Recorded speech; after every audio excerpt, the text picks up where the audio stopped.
જે દીકરાનો જન્મદિવસ છે એનું ગુજરાતી નામ છે આદિ, અને આદિનો અર્થ થાય છે આરંભ, આદિનો અર્થ થાય છે બિગિનિંગ, આદિનો અર્થ થાય છે શરૂઆત. અને એટલા માટે એ નામથી આપણે કંઈક આજે શીખવાનો પ્રયાસ કરીશું. આદિ, બાઇબલ આપણને આદિથી જ શરૂઆત કરે છે, અને એટલા માટે પહેલા આપણે એક વચન વાંચીએ. ઉત્પત્તિ તેનો પહેલો અધ્યાય અને પહેલું વચન આપણે વાંચીએ. ઉત્પત્તિ તેનો પહેલો અધ્યાય અને પહેલું વચન આપણને આ પ્રમાણે કહે છે, આદિએ પરમેશ્વરે આકાશ તથા પૃથ્વી ઉત્પન્ન કર્યા. આ પહેલા વચનને માટે આપણે જોરદાર તાળી પાડીએ, પરમેશ્વરને મહિમા આપીએ. અને આ જે આદિ જે શબ્દ છે એ શબ્દ બાઇબલમાં ગુજરાતી ભાષાના વ્યાકરણ પ્રમાણે પહેલો જ શબ્દ લખેલો છે. અંગ્રેજીમાં લખ્યું છે in the beginning God created heaven and earth, પરંતુ ગુજરાતીની અંદર પહેલો જ શબ્દ આપણને આદિ જોવા મળે છે. ખૂબ આનંદની વાત છે કે પરમેશ્વર આથી 5 વર્ષ પહેલા આનંદભાઈ અને દિવ્યાબેનને એક સુંદર દીકરાનું દાન આપ્યું, અને ત્યારબાદ એક દીકરીનું દાન આપ્યું છે. 2 બાળકો છે એમની પાસે, અને આનંદભાઈના પહેલા અક્ષરને લેવામાં આવ્યો આ, અને દિવ્યાબેનના પહેલા અક્ષરને લેવામાં આવ્યો દી, અને એના દ્વારા આદિ નામકરણ કરવામાં આવ્યું. અને ત્યારબાદ એમને એક બીજી દીકરી થઈ બીજે ખોળે, અને એનું નામ ઉલટાવી દેવામાં આવ્યું, અને ત્યાં દિવ્યાબેનનો દી કરી દેવામાં આવ્યો, અને આનંદનો આની જગ્યા પર થોડુંક ઉચ્ચારણ ફરક કરીને યા કરી દીધું, તો ત્યાં દિયા નામ બની ગયું છે. બંને બાળકો માટે એકવાર આપણે જોરદાર તાળી પાડીએ. આદિ જે શબ્દ છે એ પરમેશ્વરને રિપ્રેઝન્ટ કરે છે. આદિ એ જે શબ્દ છે એ ઈશ્વરને પ્રગટ કરે છે, ઈશ્વરનું વર્ણન કરે છે, ઈશ્વર વિશે આપણને સમજાવે છે કે ઈશ્વર કોણ છે. ઈશ્વર એ આદિ એટલે કે આરંભ છે. He is the beginning. God is the beginning. ઈશ્વર એ આરંભ છે. આપણે પણ પહેલું જે વચન વાંચ્યું, આદિએ પરમેશ્વરે આકાશ તથા પૃથ્વી ઉત્પન્ન કર્યા. જ્યાં જ્યાં પરમેશ્વરને રિપ્રેઝન્ટ કરવા માટે દેવ શબ્દ આવે છે, હું ત્યાં દેવ શબ્દ નથી વાંચતો, કેમ કે દેવ વ્યાકરણની દ્રષ્ટિથી ગલત શબ્દ છે, એટલે હું દેવ શબ્દ ક્યારેય નથી વાંચતો. અને એટલા માટે આદિએ પરમેશ્વરે આકાશ તથા પૃથ્વી ઉત્પન્ન કર્યા. હવે હું તમને સમજાવવા માંગુ છું કે આદિ એટલે કોણ. આદિ એટલે આજે જે દીકરાનું આપણે જન્મદિવસ ઉજવી રહ્યા છે એ દીકરાનું નામ ભલે આદિ છે, પણ વાસ્તવમાં આદિ એ સનાતન પરમેશ્વરને દર્શાવે છે. ક્રિએટર ગોડ એટલે સર્જનહાર ઈશ્વરને દર્શાવે છે. અને બહુ આનંદ અને ખુશીની વાત છે કે આપણું બાઇબલ આપણને પહેલા જ વચનમાં સર્જનહાર ઈશ્વરના દર્શન કરાવે છે. આ સર્જનહાર ઈશ્વરને રિપ્રેઝન્ટ કરે છે. સર્જનહાર ઈશ્વર લખ્યું છે કે આરંભમાં, આદિમાં, ઇન ધ બિગિનિંગ પરમેશ્વરે આકાશ અને પૃથ્વીની રચના કરી. કહેવાનો મતલબ એ છે કે જે ઈશ્વરનો પરિચય બાઇબલ આપણને આપે છે એ ઈશ્વર કોઈ સાધારણ ઈશ્વર નથી. જે ઈશ્વરનો પરિચય આપણને બાઇબલ આપે છે એ કોઈ ફક્ત નામથી ઈશ્વર નથી, પણ એ સૌથી મહાન, સૌથી અદ્ભુત, એલ શાદ્દાઈ, સર્વસમર્થ ઈશ્વરનો પરિચય પહેલું જ વચન આપણને આપે છે. અને એનો પરિચય આપતા બાઇબલ આપણને કહે છે કે આદિએ પરમેશ્વરે શું બનાવ્યું? એક નાનકડું રમકડું બનાવ્યું એવું નથી લખ્યું. એક માણસ બનાવ્યો એવું નથી લખ્યું. એક સ્ત્રી બનાવી નથી લખ્યું. એક ઝાડપાન બનાવ્યું નથી લખ્યું. જો સૌથી પહેલો જે પરિચય પરમેશ્વરના આપણને મળે છે એ કહે છે કે પરમેશ્વરે અનંત આકાશ એટલે કે સ્વર્ગ બનાવ્યું. તાળી પાડી આપણે હાલેલુયા. એટલે કે જે અનંતતાને બનાવી શકે એ તો અનંતતા કરતાં પણ વધારે હોય. જે અનલિમિટેડ બાબતને બનાવી શકતો હોય એ પોતે કેટલો અનંત હોય એની ખાતરી આપણને પહેલું જ વચન કરાવે છે. બાઇબલ તો છેલ્લે એવું કહે છે, સર્જનના છેલ્લા ભાગમાં કહે છે કે પરમેશ્વરે માણસ બનાવ્યો અને નર અને નારી બનાવી, એટલે કે પુરુષ અને સ્ત્રી બનાવ્યા. એ તો બધાથી છેલ્લે એનું સર્જન બતાવે છે. પણ સૌથી પહેલું જે સર્જન ઈશ્વર કરે છે એ આકાશ, જે ગુજરાતીમાં લખ્યું છે એનો અર્થ થાય અવકાશ યા આકાશ યા સ્વર્ગ, એવો એનો અસલી અર્થ થાય છે કે જે અનંતને એણે પહેલા બનાવ્યું, અંતને પહેલા નહીં બનાવ્યું. પહેલા એણે અનંતને બનાવ્યું, અસીમિતને પહેલા એણે બનાવ્યું. કેમ કે મારે કોઈક હમણાં દાખલા તરીકે આપણે કેક કાપવાનો હતો, અને એ કેકનું કાપીને આપણે સેલિબ્રેશન કરવાનું હતું. તો આપણી પાસે કેક કરતાં મોટી કક્ષાનું એક ટેબલ હતું. એક કેક હતો આટલો અને ટેબલ એના કરતાં 4 ગણું મોટું હતું. કેમ કે મારે એ મોટા ટેબલની અંદર કેક મૂકવાનો હતો, અન્ય સામગ્રીઓ મૂકવાની હતી અને ત્યારબાદ આપણે કેકને ત્યાં કાપ્યું. તો કહેવાનો મતલબ એક કેકને માટે મારે પહેલાં તૈયાર કરવું પડ્યું એક મોટું ટેબલ, અને એ જગ્યા તૈયાર કરવા પડી કે જે એના કરતાં મોટી હોય. અને કેક કરતાં નાની હોય તો કદાચ એ કેક ગબડી પડે યા એ ઢળી પડે. એટલા માટે આપણે કેકને મૂકવા માટે એક મોટા ટેબલની પહેલાં વ્યવસ્થા કરી. એ જ રીતે પરમેશ્વર આ સૃષ્ટિની રચના પહેલાં એક અનંતતાને, એક અસીમિતતાને એણે બનાવી. એને માટે આપણા પરમેશ્વરને એકવાર જોરદાર તાળી પાડી આપણે મહિમા આપીએ. અને એટલા માટે આપણો જે આદિ પરમેશ્વર છે, અનંત પરમેશ્વર છે, એણે પહેલાં અનંતથી શરૂઆત કરી. સૂક્ષ્મ યા નાની વસ્તુથી એણે શરૂઆત નથી કરી. એણે જે બનાવ્યું એ અનંત બનાવ્યું. અને ત્યારબાદ લખ્યું છે કે ત્યારબાદ એણે પૃથ્વી બનાવી. અને જ્યારે આપણે પૃથ્વીના ગોળાર્ધ પર આપણે એક માણસ તરીકે રહીએ છીએ, એક બુદ્ધિશાળી પ્રાણી તરીકે રહીએ છીએ. કરોડોના અબજો લોકો આ પૃથ્વીના પીઠ પર રહે છે. અને એ માણસની એટલી બધી બુદ્ધિ છે કે એ બુદ્ધિથી એ મંગળ અને ચંદ્ર પર પહોંચી ગયો. પણ એક વાત એને ભૂલવાની જરૂર નથી કે આટલી મોટી વિશાળ પૃથ્વી પર એક નાનકડો અંશ છે. ભલે એ ચંદ્ર પર પહોંચી ગયો હોય, ભલે એ મંગળ પર પહોંચી ગયો હોય, ભલે સાયન્સની અંદર અને ટેકનોલોજીની અંદર બહુ જ બધું આગળ પ્રોગ્રેસ કર્યો હોય, પણ એ માણસે એક વાત યાદ રાખવાની, ગમે તેટલો બુદ્ધિશાળી કેમ ન હોય, પણ પૃથ્વી પર એક રજકણ બરાબર એ વ્યક્તિ છે. ચાહે હું હોઉં કે તમે હોય, આ પૃથ્વી પર આપણે એક અંશ માત્ર છીએ, એક આકાર છે આપણે.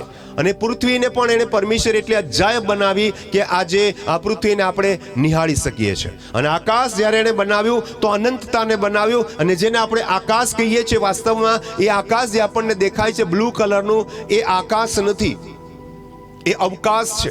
એ ખાલી જગ્યા છે જે આપણને બ્લુ કલરને દેખાય છે. પણ એના કરતાં પણ ગેલેક્સીઓની પણ ગેલેક્સીઓ, તારામંડળનું પણ તારામંડળ, કંઈક કેટલા રોજ નવા ગ્રહો વિજ્ઞાન શોધી રહ્યું છે. એટલે કે હજી પણ સાયન્સ એટલું બધું આગળ નથી વધી શક્યું કે એ ગેલેક્સીઓની પણ વધારે છેલ્લે સુધી, તળિયા સુધી યા છેડા સુધી એ તપાસ કરી શકે. તો એ અનંતતાને બનાવનાર આપણો ઈશ્વર કેટલો અનંત હશે, કેટલો અદ્ભુત હશે. એક શબ્દથી આપણે પરમેશ્વરનો પરિચય લઈએ છીએ અને એ શબ્દ છે આદિ. એ આદિ દીકરાના જન્મ દિવસ નિમિત્તે આપણે વાસ્તવમાં આ દીકરા આદિનો પરિચય નથી લઈ રહ્યા, વાસ્તવમાં આપણે અનંત પરમેશ્વરનો પરિચય લઈ રહ્યા છે. તાળી પાડી આપણે હાલેલુયા, હાલેલુયા. એ અનંતતાનો આપણે પરિચય લઈ રહ્યા છે, એ અદ્ભુત પરમેશ્વરનો આપણે પરિચય લઈ રહ્યા છે. અને બાઇબલનું પહેલું જ વચન જો આપણને અનંત ઈશ્વર વિશે કહેતો હોય તો વાલા ભાઈ બહેનો, આખું બાઇબલના 66 પુસ્તકો આપણને એ કેટલા અદ્ભુત ઈશ્વરનો પરિચય કરાવશે. એમાંથી કેટલાક નમૂનાના, આપણે કેટલાક ઉદાહરણના રૂપમાં કેટલાક વચનો વાંચીશું, પરંતુ આપણે પહેલા જ વચનની અંદર ઈશ્વરનો આપણે તાગ મેળવી શકીએ છીએ, ઈશ્વર વિશે પરિચય લઈ શકીએ છીએ કે તે અદ્ભુત અને અનંત પરમેશ્વર છે. યશાયા તેનો 40મો અધ્યાય અને તેનું 28મું વચન કહે છે કે તે શું નથી જાણ્યું. હા, આ સવાલ આજે તમને રાત્રે હું ધર્મ સેવક તરીકે કરવા માંગુ છું કે આટલો અદ્ભુત ઈશ્વર છે, આટલો અનંત ઈશ્વર છે, પણ લોકો એના વિશે જાણતા નથી. લોકો સૂર્યને જુએ છે, ચંદ્રને જુએ છે, નક્ષત્રોને જુએ, સૃષ્ટિને જુએ છે, પણ અફસોસની વાત છે કે એના પછી પણ એ ઈશ્વરનો પરિચય નથી લઈ શકતો, ઈશ્વર વિશે જાણતો નથી. અને પોતાની કલ્પના પ્રમાણે ઈશ્વરને કલ્પના કરે છે, પોતાની કલ્પના પ્રમાણે ઈશ્વરને બનાવવાનો પ્રયત્ન કરે છે. આ વિશાળ અને અનંત આકાશ તરફ એ જુએ છે અને છતાં ઈશ્વરને સીમિત બનાવી દે છે. આ વિશાળ ગગનને જુએ છે અને રાત્રે તારાઓને, ચંદ્રને જુએ છે, પરંતુ છતાં એને ઈશ્વર વિશે ખબર નથી પડતી કે ઈશ્વર કોણ છે. પરંતુ પરમેશ્વરનું વચન કહે છે કે તે શું નથી જાણ્યું ને તે શું નથી સાંભળ્યું. આજે આપણે જે ઈશ્વરનો પરિચય લઈએ છીએ રોજિંદા વ્યક્તિગત જીવનમાં, કદાચ આપણે ઈશ્વરને સાચી રીતે ઓળખી નથી શક્યા. અને એટલા માટે પ્રભુનું વચન સવાલ ઉઠાવે છે આ કે તે નથી જાણ્યું, તે નથી સાંભળ્યું. કોણ છે આદિ પરમેશ્વર? તો એનો પરિચય આજે આપણે લઈ રહ્યા છે. તે શું નથી જાણ્યું ને તે શું નથી સાંભળ્યું.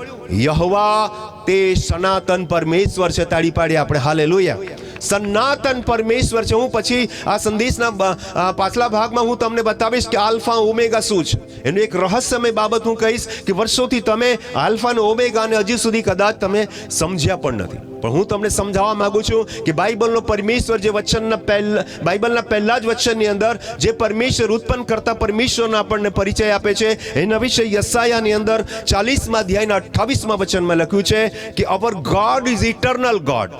આપણો જે પરમેશ્વર છે એ સનાતનનો મતલબ અનંત પરમેશ્વર છે. તાળી પાડીએ આપણે હાલેલુયા. જે ઈશ્વરે અનંત આકાશ બનાવ્યું, શું કોઈ એ સીમિત ઈશ્વર હોઈ શકે? ના, બિલકુલ નહીં હોઈ શકે. આપણો ઈશ્વર તો અનંત પરમેશ્વર છે. સનાતન શબ્દ લખેલો છે એનો મતલબ તે જે છે ને સદાકાળ રહેવાનો છે, જે સર્વકાલિક છે, જેનો કદી અંત નથી થવાનો, એવો પરમેશ્વર છે આપણો. અને એ વાતને આજે તમારે ને મારે આ આદિ શબ્દ દ્વારા સમજવાની કોશિશ કરવાની છે. અને એટલે લખ્યું કે તું નથી જાણતો તો હવે તારે જાણવાની કોશિશ કરવી પડશે કે આદિ પરમેશ્વર કોણ છે. તે નથી સાંભળ્યું તો આ સંદેશમાં તમારે ને મારે સાંભળવાનું છે અને સમજવાનું છે કે આપણો પરમેશ્વર એ સર્જનહાર પરમેશ્વર છે અને સાથે સાથે આપણો પરમેશ્વર એ સનાતન અનંત પરમેશ્વર છે. આગળ કહે છે કે પૃથ્વીના દિગંત સુધી ઉત્પન્ન કરનાર તે છે. દિગંતનો મતલબ આ દિશાઓનો પણ અંત આવી જાય, પણ એ આપણા પરમેશ્વરનો અંત નહીં આવે. આ દિશાઓના અંત સુધી તું જો, તને દેખાય તેટલું તું નિરીક્ષણ કરી લે. જે ખગોળ વિજ્ઞાનીઓ છે તે ચંદ્ર પર જઈને પણ પૃથ્વીનું અવલોકન કરે છે, ચંદ્રનું તો અવલોકન કરે છે, પણ ત્યાંથી પણ સેટેલાઇટ મારફતે ચિત્રો મોકલે છે. અને મંગળ પર પણ જઈને એણે વિવિધ પ્રકારના ચિત્રો મોકલ્યા કે પૃથ્વી આવી છે, આવી છે, આવી છે. કોશિશ લગાતાર કરી રહ્યા છે. આ જે સૃષ્ટિ છે, સૃષ્ટિ જે સૂર્ય, ચંદ્ર તથા નક્ષત્રો, એનું વિજ્ઞાન સંશોધન કરી રહ્યું છે. અને દિગંતોથી એટલે કે દિશાઓના પણ અંતથી તેઓ કોશિશ કરે છે કે આ સૃષ્ટિ કેટલી અદ્ભુત અને વિશાળ છે. પણ વાલા ભાઈ બહેનો, વ્યક્તિ આ બાબત ભૂલી જાય છે કે એના કરતા પણ અનંત, એના કરતા પણ અદ્ભુત એ પરમેશ્વર છે. Hallelujah, hallelujah. વિજ્ઞાન ઈશ્વર નથી સમજી શક્યું, અને એ વિજ્ઞાન, વિશેષ જ્ઞાન આજે તમારી ને મારી પાસે છે કે હું અને તમે સત્ય પરમેશ્વરને ઓળખીએ છીએ. તાળી પાડીએ આપણે હાલેલુયા. જે જ્ઞાન, વિજ્ઞાન અને સાયન્સ અને ટેકનોલોજીની પાસે નથી. એમની પાસે વાસ્તવિક ચિત્ર છે, એમની પાસે કદાચ કોઈક માહિતી છે, પણ મારીને તમારી પાસે ફક્ત માહિતી નથી. મારીને તમારી પાસે અનુભૂતિ છે, મારીને તમારી પાસે અનુભવ છે. અને પરમેશ્વરનું વચન ગીત 34મા અધ્યાયના 8મા વચનમાં કહે છે, અનુભવ કરો ને જુઓ કે પરમેશ્વર ઉત્તમ પરમેશ્વર છે. તાળી પાડીએ આપણે હાલેલુયા. અને એટલા માટે 40મા અધ્યાય 28મું વચન કહે છે કે તે શું નથી જાણ્યું ને તે શું નથી સાંભળ્યું? યહોવા તે સનાતન પરમેશ્વર છે, પૃથ્વીના દિગંત સુધી ઉત્પન્ન કરનાર તે છે. તે નિર્ગત થતો નથી, તે થાકતો નથી. એ સનાતન પરમેશ્વર છે, એ કદી બદલાતો પરમેશ્વર નથી. એ એવો ને એવો જ પરમેશ્વર છે, એના વર્ષોનો કદી અંત આવતો નથી. બાઇબલ તો એટલે સુધી સટીક માહિતી આપે છે કે એક દિવસે સૂર્ય પણ કાળો પડી જાય, ચંદ્ર પણ લાલ થઈ જવાનો છે. પણ વાલા ભાઈ બહેનો, મારા પરમેશ્વરમાં કોઈ દિવસ ફરક નથી આવવાનો. એ મારો પરમેશ્વર છે, એ સનાતન અને એ ઉત્પન્ન કરતા પરમેશ્વર માટે આપણે જોરદાર તાળી પાડીએ, કેમ કે એ જ પરમેશ્વર આપણો આદિ પરમેશ્વર છે. તાળી પાડીએ આપણે હાલેલુયા. એટલું જ નથી લખ્યું છે, તે નિર્ગત થતો નથી અને થાકતો પણ નથી. ગીત શાસ્ત્ર 121મા અધ્યાયમાં તમે વાંચો તો ત્યાં તમને જોવા મળશે કે આપણો પરમેશ્વર કદી ઊંઘતો નથી તથા નિદ્રાવશ થતો નથી. હું અને તમે જાગૃત લોકો છે, હું અને તમે વિદ્વાન લોકો છે, હું અને તમે સામાજિક પ્રાણી છે, હું અને તમે બુદ્ધિશાળી પ્રાણી છે, છતાં તમને ને મને ઊંઘ આવે છે.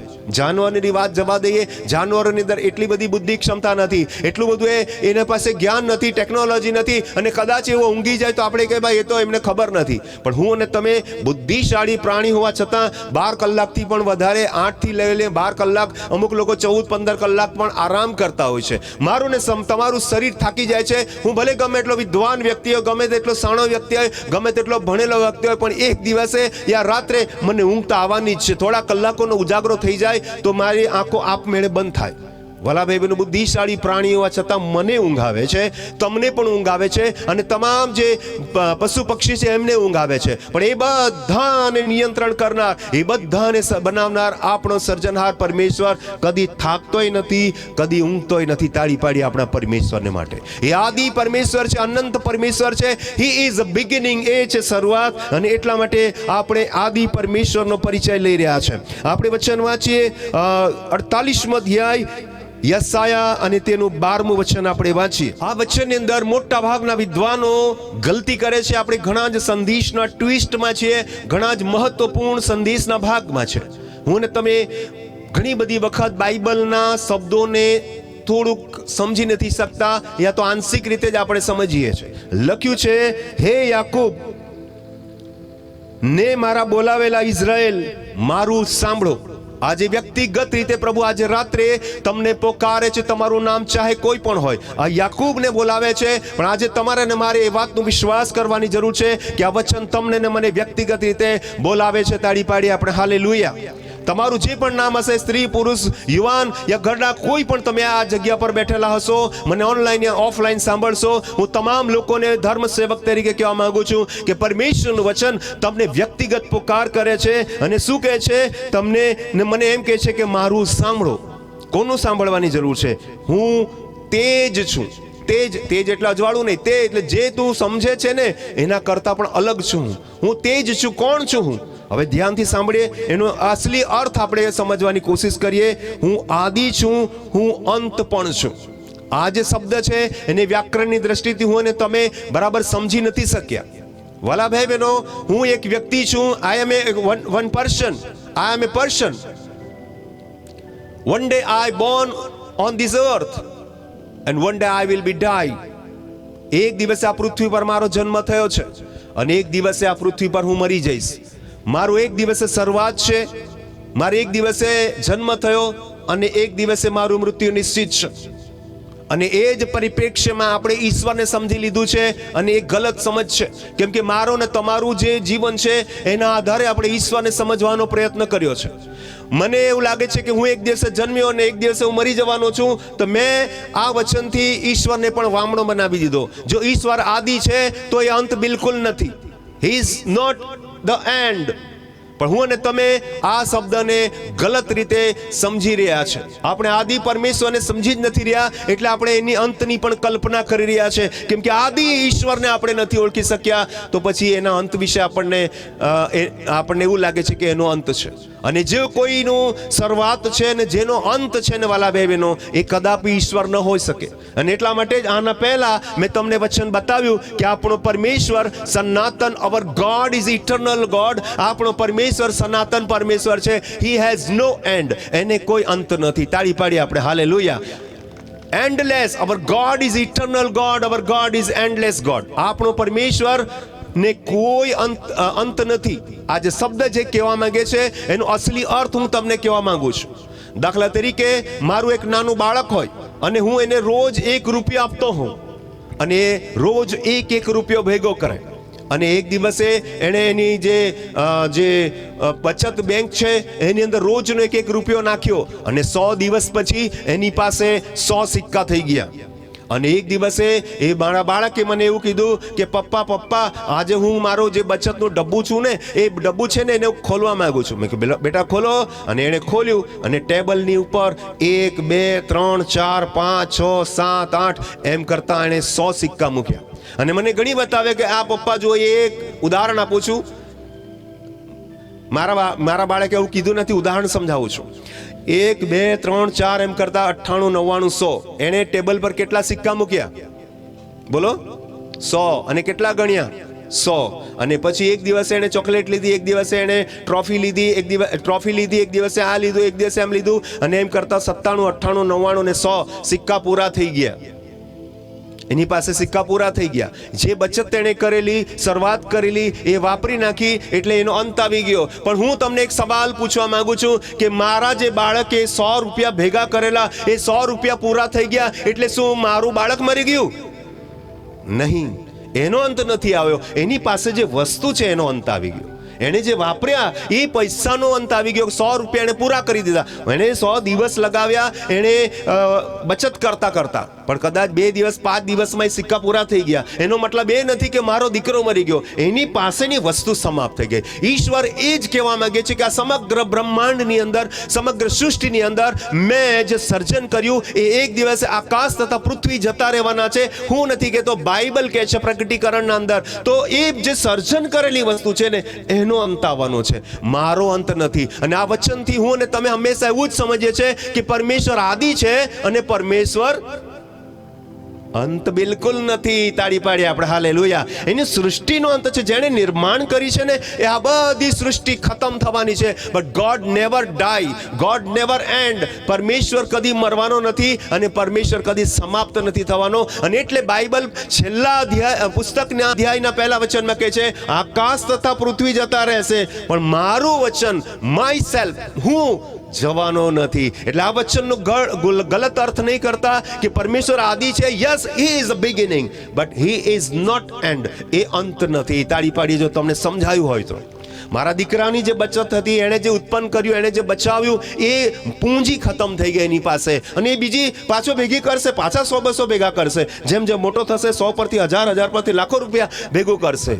એ જ રીતે વાલા ભાઈ બહેનો, મારો પરમેશ્વર રિસ્ટોર કરે છે, મારો પરમેશ્વર પુનઃસ્થાપિત કરે છે, મારો પરમેશ્વર નવું નવું સર્જન કરે છે. કેમ કે બાઇબલ 3 પ્રકારના સર્જનની વાત કરે છે. બાઇબલ પહેલા અધ્યાયના પહેલા વચનમાં ઉત્પત્તિમાં કહે કે આદિએ પરમેશ્વર આકાશ અને પૃથ્વી ઉત્પન્ન કર્યા. પછી પાછી સૃષ્ટિનું વર્ણન છે.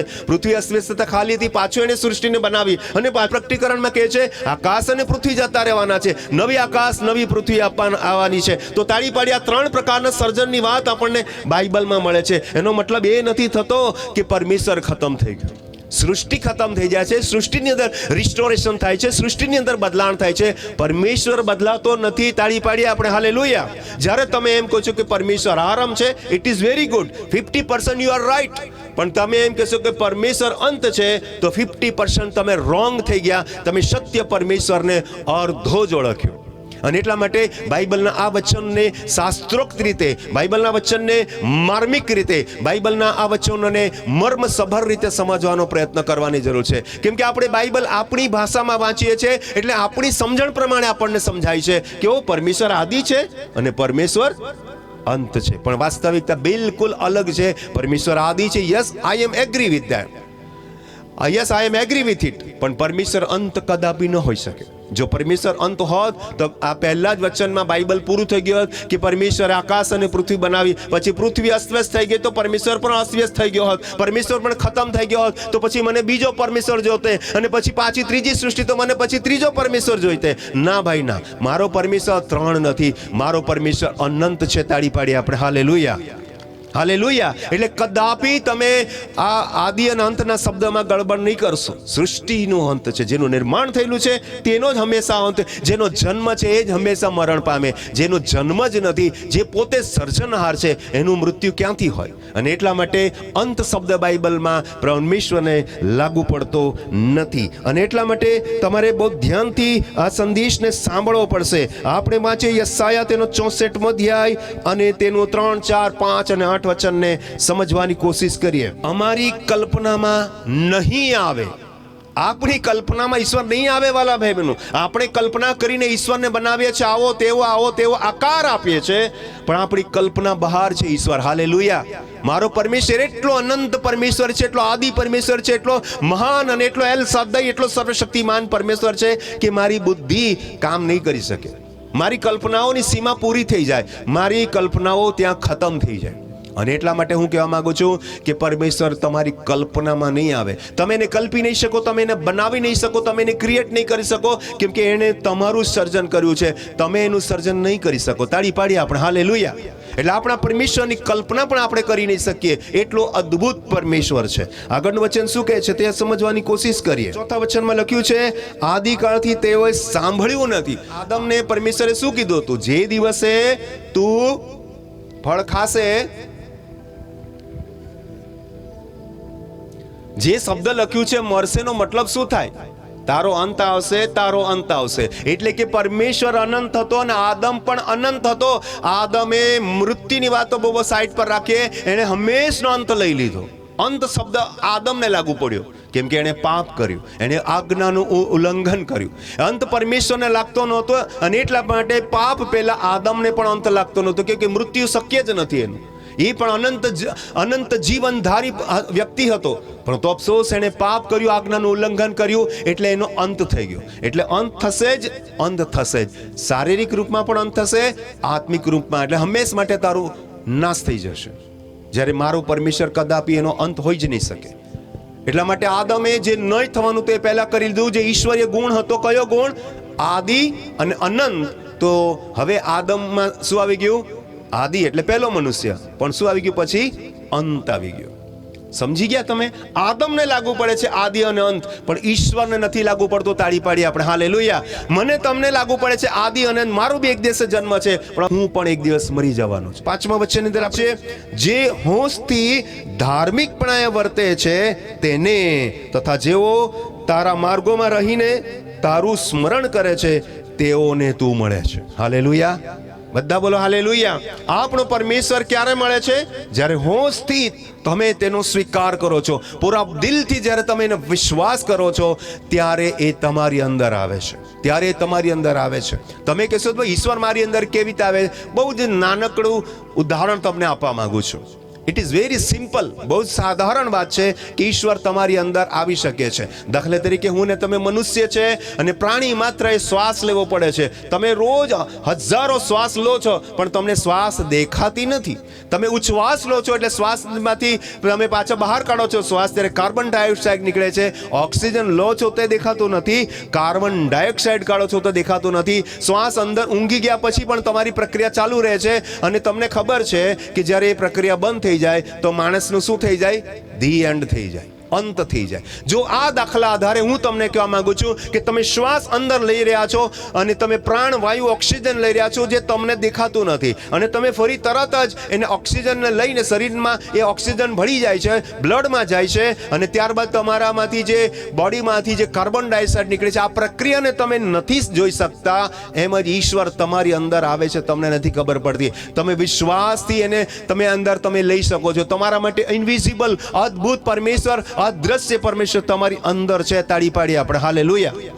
એ સૃષ્ટ વસ્તુ નથી કે મારા હાથમાં હોય, કે મારા કોઈ દિવાલ પર હોય, કે મારા કોઈ દિવાલના ગોખલામાં હોય. એ મારો ઈશ્વર છે જે મારા જીવનમાં છે. તાળી પાડી આપણે હાલેલુયા. એ મને ને તમને શ્વાસોશ્વાસ આપે છે, એ મને ને તમને જીવન આપે છે, અને મને ને તમને જે કંઈ જરૂર છે એ બધું જ જીવન નિર્વાહને માટે આપે છે. આપણા પરમેશ્વરને માટે, યહોવા યીરે પરમેશ્વરને માટે જોરદાર તાળી પાડી આપણે હાલેલુયા. 8મું વચન બહુ અદ્ભુત રીતે શીખવાડે છે. લખ્યું છે કે હે યહોવા. યહોવાનો અર્થ જ થાય છે સનાતન અનંત પરમેશ્વર. હે યહોવા, હવે તું અમારો પિતા છે. હવે આ બધું જાણ્યા પછી, જ્યાં સુધી તમે સીમિત પરમેશ્વરને જાણતા હતા ત્યાં સુધી એ તમારો પિતા ન હતો, તમે એના પિતા હતા.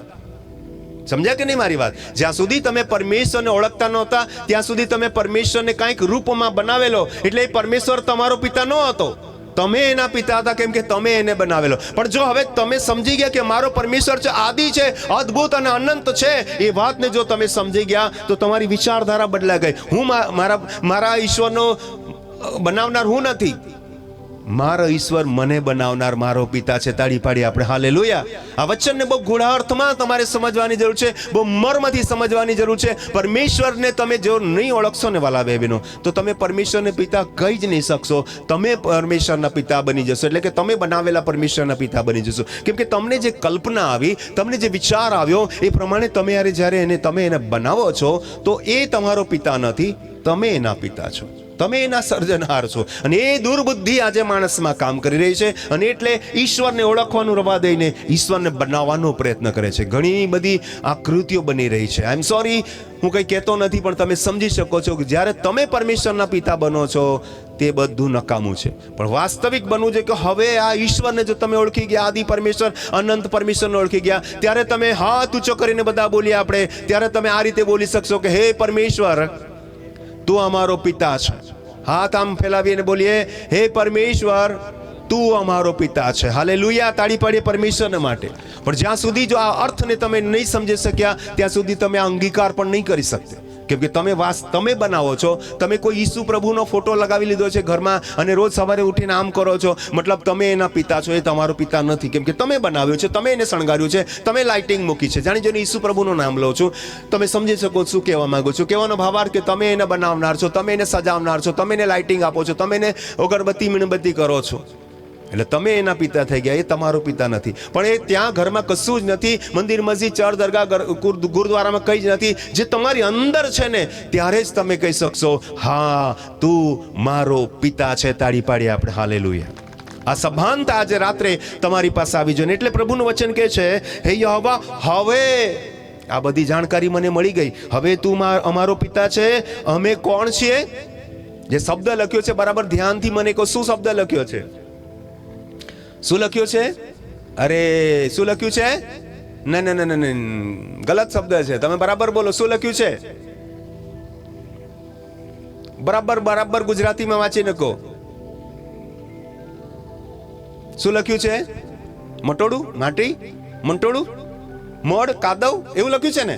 ના ભાઈ ના, બરાબર ધ્યાનથી સાંભળો. શું લખ્યું છે ખબર છે? માટીનો મતલબ થાય ધૂળની એક એક રજકણો, અણુ ભેગા થાય ને ત્યારે માટી બને. સમજ્યા તમે? હું અને તમે બહુવચનમાં લખેલું છે. જુઓ લખ્યું છે, શું લખ્યું છે? અમારો. એક વ્યક્તિની વાત નથી, બહુ ધ્યાનથી સાંભળો. ગુજરાતી વ્યાકરણને બરાબર સમજો. બહુવચન છે અહીંયા, એટલે હું અને તમે વ્યક્તિગત કરી દઈએ તો શું થાય? રજકણ છીએ. રજકણ છીએ આપણે, સૂક્ષ્મ છીએ આપણે. અમારો ઈશ્વર તો મહાન છે, પણ હું કોણ છું? માટી નહીં બોલતા. વ્યક્તિગત રીતે બોલશો તો માટી નહીં બોલાશે. શું બોલાશે? રજકણ. બધી રજકણ ભેગી થાય ને ત્યારે ધૂળ બને.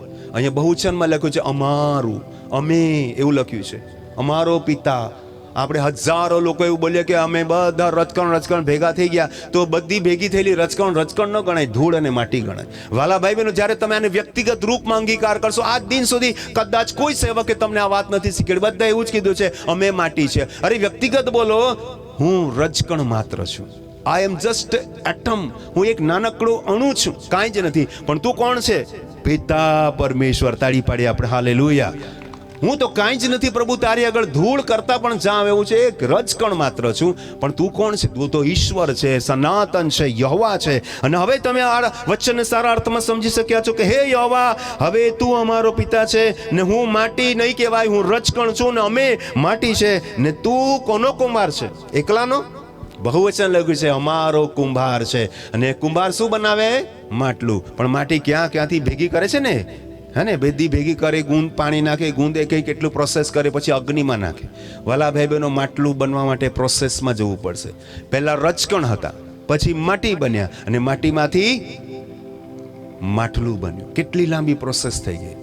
આટલી પ્રોસેસ કરશો ત્યારે તમને ખબર પડશે કે આદિ પરમેશ્વર કોણ છે, સત્ય પરમેશ્વર કોણ છે. ખાલી તમે બાઇબલ વાંચી લીધું, ખાલી તમે પ્રાર્થના કરતા આવડી ગયું, ખાલી તમે કોઈ પણ એક ધર્મના અનુયાયી બની ગયા એટલે તમે ઈશ્વરનો પરિચય કદાપી નહીં મેળવી શકશો. જે કંઈ મળશે તો થોડીક માહિતી મળશે. જ્યાં સુધી તમારી જાતને તમે રજકણ નહીં બનાવશો, જ્યાં સુધી તમારી જાતને સૂક્ષ્મ નહીં બનાવશો, ત્યાં સુધી તમે સનાતન પરમેશ્વરને નહીં ઓળખી શકશો. તાળી પાડી આપણે હાલેલુયા.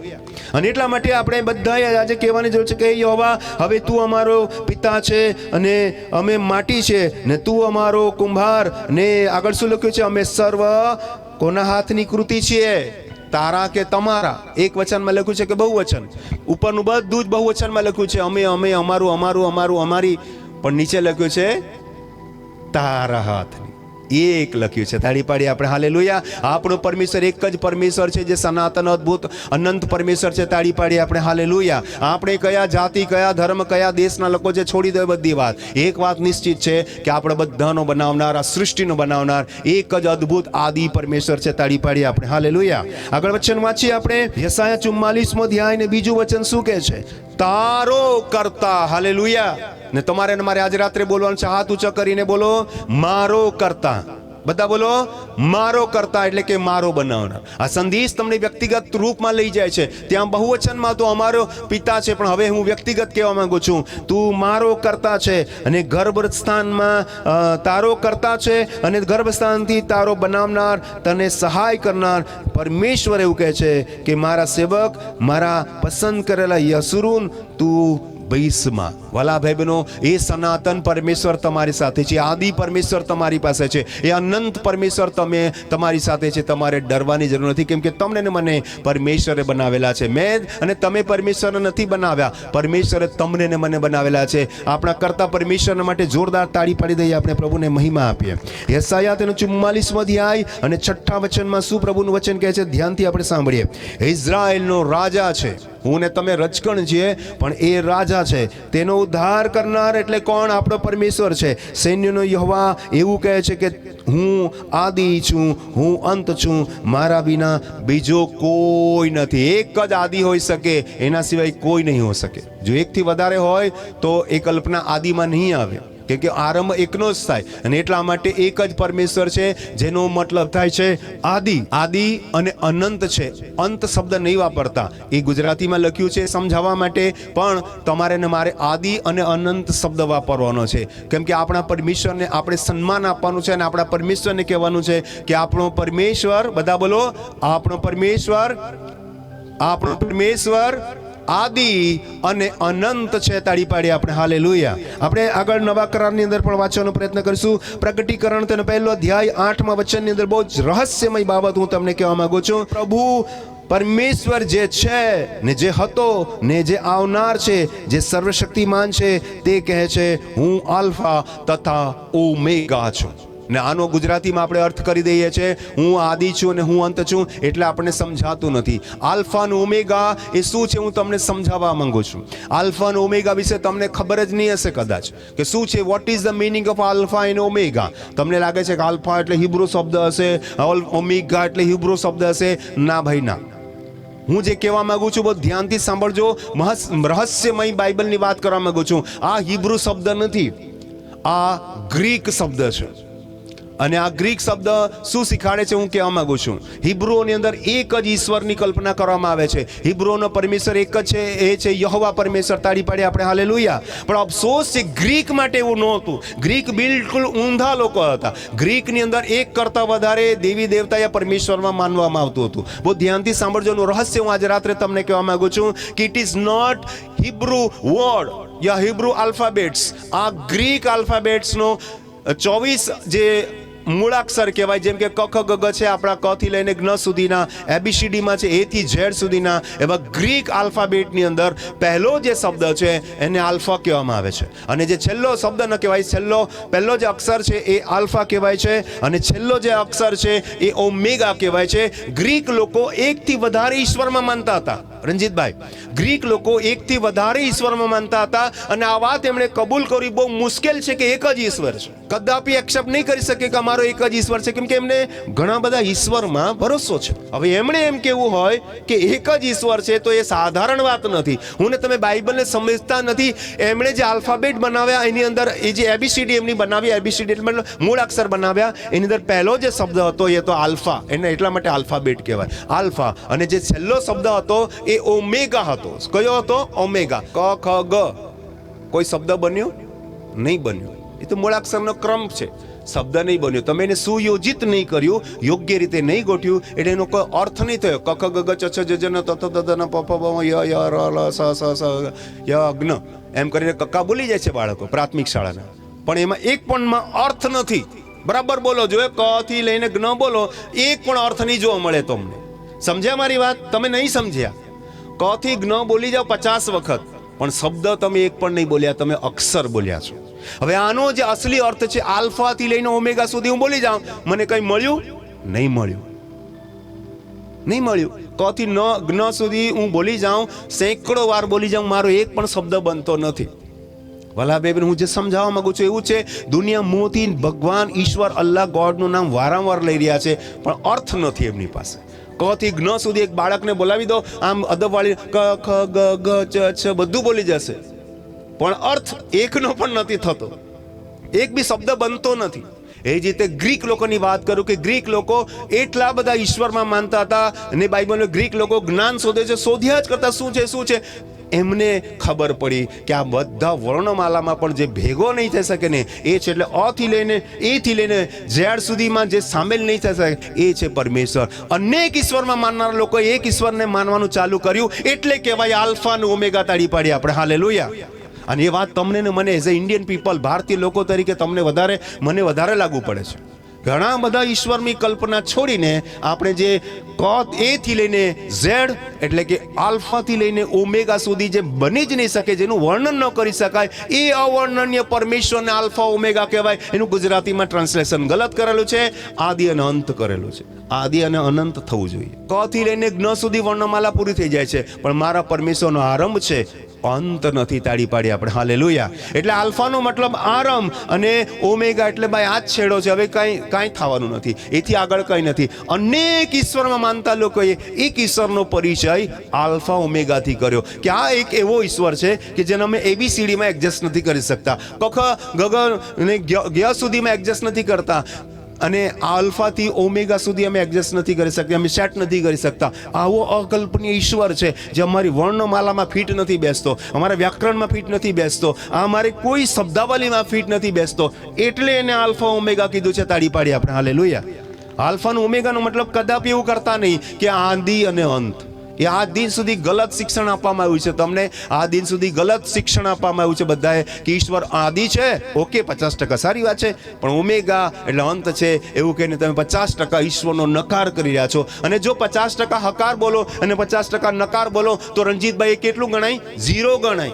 0 ગણાય. 50 રૂપિયા મારી પાસે હતા ને 50 રૂપિયા વાપરી કાઢ્યા તો 0 થઈ ગયું.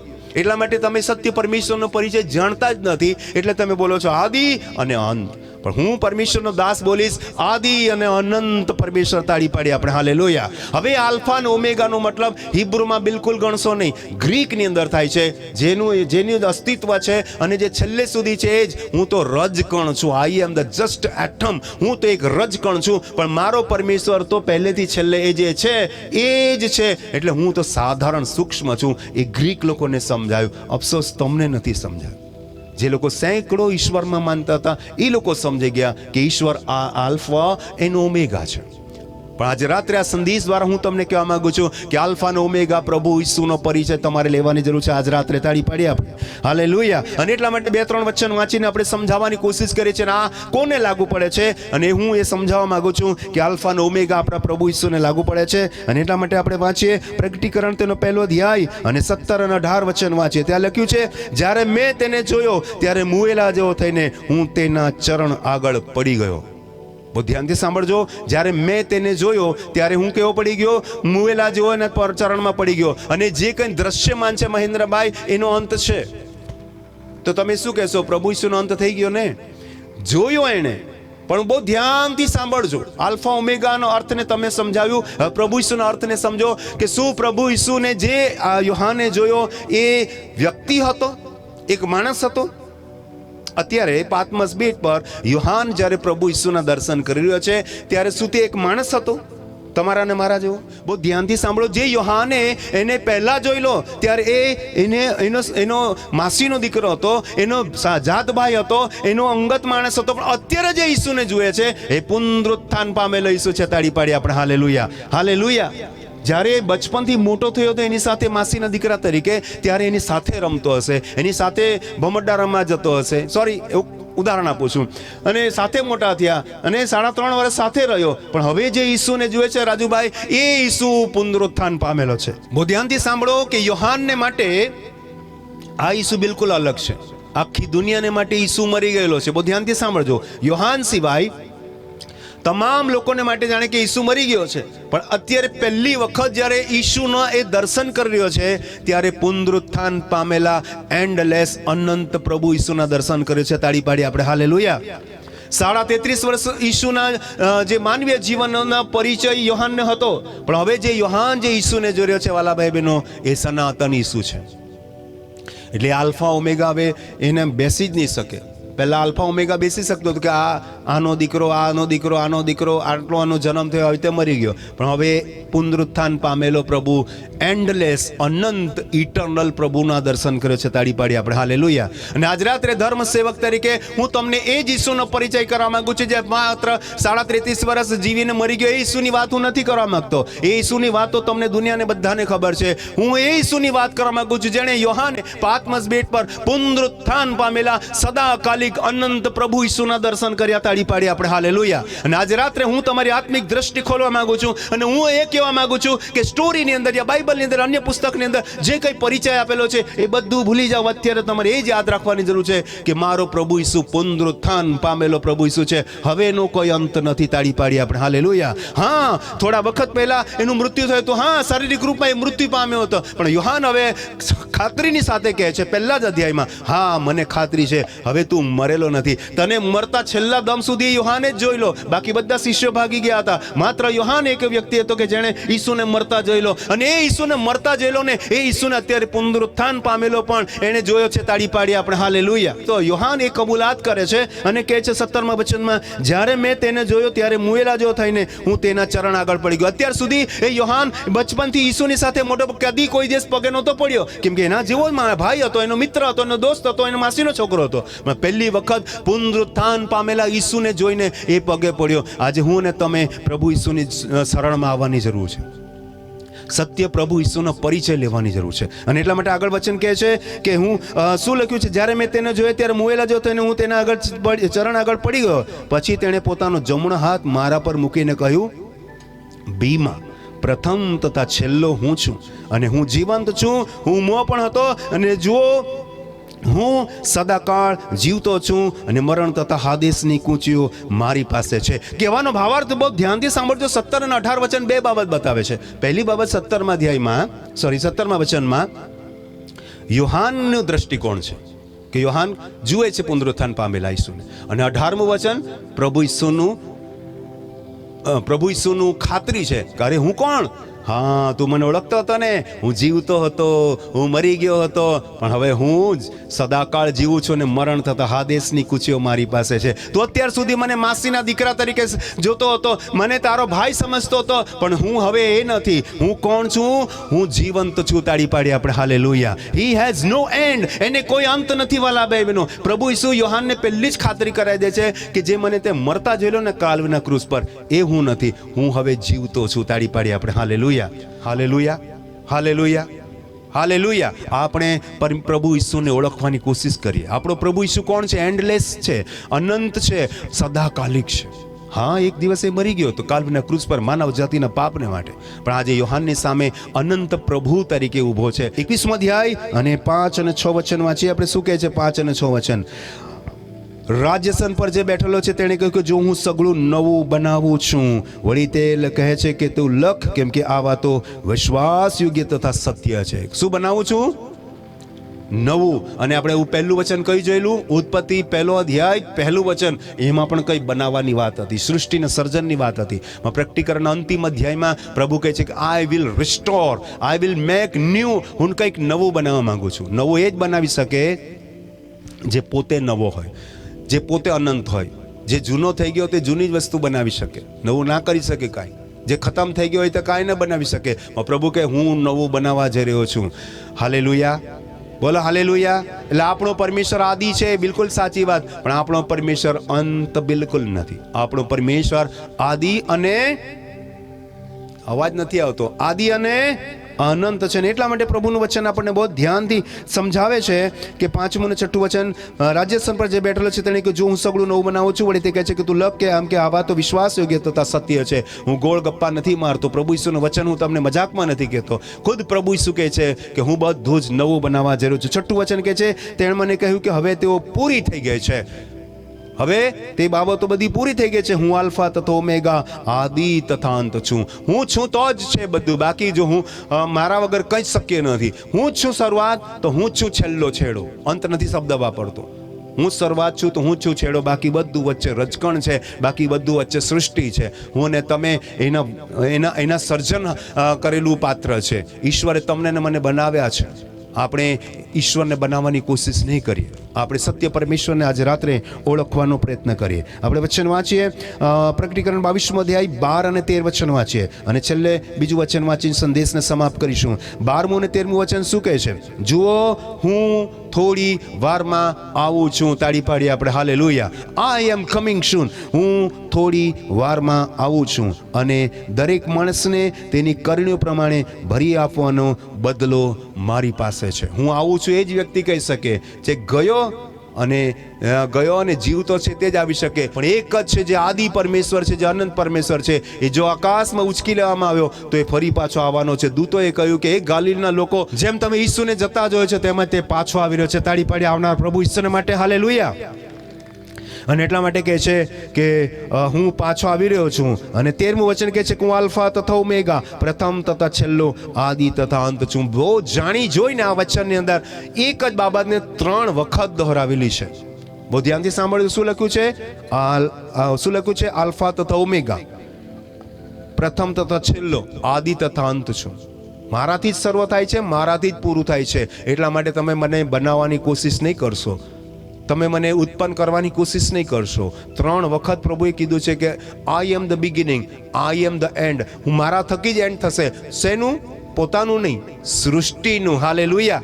સૃષ્ટિનું. કેમ કે આપણે ઉત્પત્તિથી લઈને પ્રકટીકરણ 3 પ્રકારની સૃષ્ટિ જોઈ ગયા. પહેલા અલૌકિક સૃષ્ટિ હતી, દૈવીય એટલે કે દૂતોની સૃષ્ટિ હતી, પછી માનવીય પાપ પહેલાની સૃષ્ટિ હતી, અને પાપ પછીની અત્યારે સૃષ્ટિ છે. 3 સૃષ્ટિ ઓલરેડી બાઇબલમાં બતાવેલી. 4થી સૃષ્ટિની પણ વર્ણન કરેલું છે, અને એ છે 1000 વર્ષનો રાજ. અને પાછી પણ લખેલું છે અનંતકાળી. બહુ બધી ગૂઢ બાબતો છે વાલા ભાઈ બહેનો. પ્રકટીકરણ 22મો અધ્યાય અને 20 અને 21 જે આ વાતોની સાક્ષી આપે છે તે કહે છે. કોણ આ વાતોની સાક્ષી આપે છે? જેનો અંત થઈ ગયો તે? બિલકુલ નહીં. જેનો અંત થઈ ગયો, કાલ્વરી ક્રુસ પર મરી ગયા, વાર્તા પૂરી થઈ ગઈ, તે ના ભાઈ ના. જે પરમેશ્વર પ્રભુ ઈસુ અત્યારે યોહાનની સામે ઉપસ્થિત થયા છે, યોહાનની સામે પ્રગટ થયા છે, અને યોહાન આ બધું દર્શનમાં જોઈએ છે. યોહાનની સાથેનો જે વાર્તાલાપ છે એ કહે છે પ્રભુ ઈસુ પરમેશ્વર પુનરુત્થાન પામેલા પ્રભુ ઈસુ કહે છે કે જે આ વાતોની સાક્ષી આપે છે તે કહે છે, હા હું થોડી વારમાં આવું છું. આમીન. હે પ્રભુ ઈસુ આવ. તાળી પાડી આપણે હાલેલુયા. આપણે બધાએ હાથ ઊંચો કરીને બોલવાની જરૂર છે, હે પ્રભુ ઈસુ આવ, હે પ્રભુ ઈસુ આવ. બધા બોલો આમીન, આમીન. જે કાયમ માટે જતો રહ્યો ને, ખતમ થઈ ગયું, પણ નહીં, એ આવી રહ્યો છે. દેટ મીન્સ એ આદિ છે અને એ જ અનંત છે. અંતનું બોલીશ જ નહીં, કેમ કે અંત છે જ નહીં. હું સમજાવવા માંગુ છું કે અનંત છે. છેલ્લું વચન વાંચીને સંદેશને સમાપ્ત કરીશું. પ્રભુ ઈસુ ખ્રિસ્તની કૃપા. કયો પ્રભુ ઈસુ? જે આદિ અને અંત નથી, અનંત છે. જે આદિ અને અનંત છે એની કૃપા તમારા પર છે. તાળી પાડી આપણે હાલેલુયા. જે આદિ હતો અને અંત થઈ ગયો એની કૃપાની તો વાત જ શું કરીએ? ક્યાંથી કૃપા રહેવાની? જેનો અંત થઈ જાય એની કૃપા ક્યાં હોય? પણ જે અનંત છે એની કૃપા. છેલ્લું વચન તમને બહુ જબરજસ્ત ગહેરાઈમાં લઈ જાય છે અને કહે છે પ્રભુ ઈસુ ખ્રિસ્તની કૃપા સંતો પર હો. સંત થઈ ગયા. પહેલા કોણ હતું? સાધારણ હતા, કે તમે ઈશ્વરને બનાવતા હતા. પણ હવે તમે એ વાતને સમજી ગયા કે ઈશ્વરે તમને બનાવ્યા છે, અને તમે આદિ અને અનંત પરમેશ્વરને ઓળખી ગયા, એટલે તમે યુ આર ધ સેન્ટ કહેવાય. સેન્ટ એટલે સત્યને જાણનાર લોકો છો. તાળી પાડી આપણે હાલેલુયા. છેલ્લું વચન ફરીથી વાંચું છું. પ્રભુ ઈસુ ખ્રિસ્તની કૃપા સંતો પર, એટલે કે સત્યના રસ્તા પર ચાલનાર યા સત્ય સમજનાર વ્યક્તિ પર હો. અને બધા સાથે મળીને બોલ્યા આમીન. બધા બોલ્યા આમીન, હાલેલુયા. આજના સંદેશ દ્વારા પ્રભુ આપ સર્વને પુષ્કળ આશીર્વાદ આપે. તાળી પાડી પરમેશ્વરને મહિમા આપે.